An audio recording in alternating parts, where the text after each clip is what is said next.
So it's pretty hard to believe, but for the past 6 years, I've been using the same networking gear in my home, and there's really not been a need to upgrade. I mean, it's been rock solid, and I've had no issues. So why am I making this video? Well, basically, it's because that system that I've been using is by AmpliFi, and it's called the AmpliFi Alien. I know a lot of you out there also use the AmpliFi Alien system, and it comes from parent company UniFi, or Ubiquity, who is very big in the enterprise space. Most of their gear you'll find in corporations.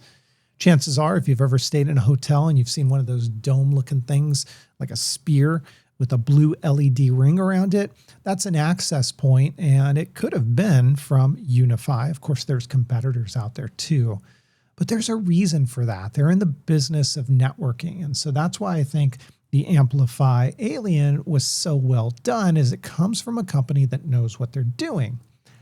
Now, with that being said, times have changed. Internet has gotten faster. And in my situation, I'm upgrading to a 2 gig connection, fiber up and down. And as you'll see here with the AmpliFi Alien, if you're not familiar with it, it tops out at a 1 gigabit WAN port. So if you've got 2 gig internet, 5 gig, 10 gig, you're not going to be able to see that realized on your home network, because the AmpliFi Alien becomes the bottleneck here. And so you're going to need to get something that provides faster speeds. The other thing I'll mention as well with the AmpliFi brand, this was their consumer lineup. I remember walking into Best Buy and seeing these on store shelves. My understanding is they're getting out of the lineup and really going to focus solely on the UI side of things, the UniFi side, where you can purchase enterprise gear or prosumer level, which is what I did. Even though you see a buy now button here, you're going to see this all phased out. I mean, they do still have their mesh system here available, but when it comes to the actual AmpliFi Aliens, these have been sold out for a long time, and they're not going to be coming back. I don't think so at all. So here's what I did, and I'm only sharing this not to say go buy this if you have an AmpliFi Alien, because you'll want to map things out, see what works best for you. And certainly there are better ways to do this than what I did. I mean, make no mistake, you're going to have to skill up a little bit when you get into UniFi, depending on how you go. I took a weekend to really skill up, and I feel pretty solid with my decisions here. But you're going to start with the cloud gateway. And the cloud gateway that I started with, the one you're looking at, that's not what I started with, the cloud gateway fiber.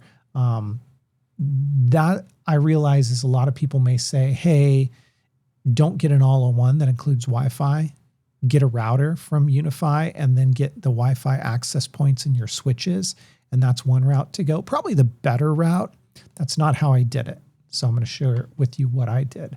I did Wi-Fi integrated. So if we click on this, this is the one I chose right here, the Dream Router 7, and I'm pairing it with the UniFi Express 7 right there. So as we click on each one of these things, let me go ahead and open up the Dream Router first, and we'll zoom in here. This is the biggie, right? This is what gives me the ability to upgrade. It's a 10 gigabit SPF plus WAN port. That's not an RJ45 port. So if you're going to use that, if you're above 2 gigs of speed, you're going to need to get an adapter card. It's a small little card, about $70 if you go with the UniFi solution, plugs into that port. The other end has an RJ45 jack that you can then plug your Ethernet into, and it works. What I did, because I only have 2 gigs, I went with the 2.5 gig RJ WAN port that you see right there. And so I'm plugging directly into that. And then I'm going out via Ethernet backhaul to the Express 7, which I'll show you in a minute. And then I'm also going out to a switch that sits in this room that I'll show you in a moment as well. And that switch is connecting to my Mac Studio. It's connecting to my game consoles and all of those sorts of things. So I will show you next up the Express 7. And this is why I think some people would say, don't get the all-in-one and don't do it this way. The reason why I did it this way is because this device just sits on a shelf. I don't have to worry about mounting something in the ceiling. I don't have to worry about, if I don't have Ethernet, getting what's called a PoE injector, which is power over Ethernet injector. There's extra pieces to buy that I then plug into a wall. I don't have to worry about any of that right now. I wanted to go the simplest, but maybe not the most streamlined route. And this is how I went. So this is a router, but when I'm using it purely as an access point. So I either plug directly into that for Ethernet backhaul, or I have it wirelessly mesh for my other two. Because remember, in my situation, I have 3 of these. So I have 1 Dream router and 3 of these. And then I also have an Ethernet cable coming out of one of these and going to another switch.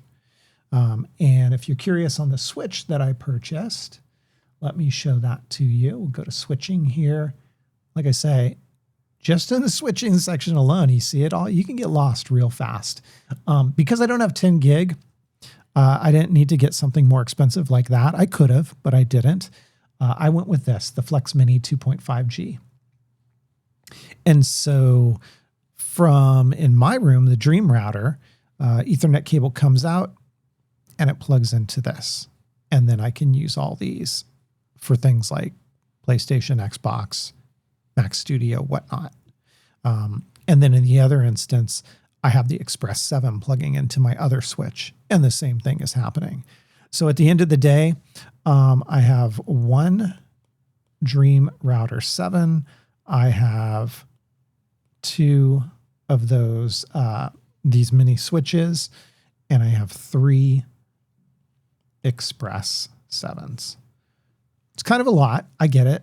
But it works for me, and it's been really solid. And I will also tell you, surprisingly enough, and this was the nice thing, in doing this upgrade, all I had to do was plug the Dream Router 7 via Ethernet cable into the back of a port on my AmpliFi Alien. I was then able to configure it without going offline at all. And then plugging in each one of those devices, from the switches to the Express 7s as well, into the Dream Router 7 that is now plugged into the AmpliFi Alien. It sees those devices. I can adopt them into the network. I can configure them. I can do the firmware updates. And this is all while my network's still online. And then when that's all done, I take the network offline for about 10 minutes at most, unplug everything, plug everything back in, the new gear, and we're off to the races, and it worked just fine. So there you have it. From somebody who's been using the AmpliFi Alien for 6+ years, I've made the switch to the UniFi ecosystem proper, and it's working great for me. So hopefully that helps some of you guys. If you have questions, definitely leave them in the comments down below. Would love to hear it. I know I could have done this a little bit better, but for this current run, this is how I'm going with it. The beauty of all of this is most of these devices, I can swap things out. So if I ever wanted to, I could easily swap out the Dream Router 7 for, let's say, that Cloud Fiber router. And I can still use those Express 7s as access points. I mean, that's the flexibility here. So, hey, I hope you enjoy the video. Let me know what you think in the comments down below. Take care, everybody, and have fun.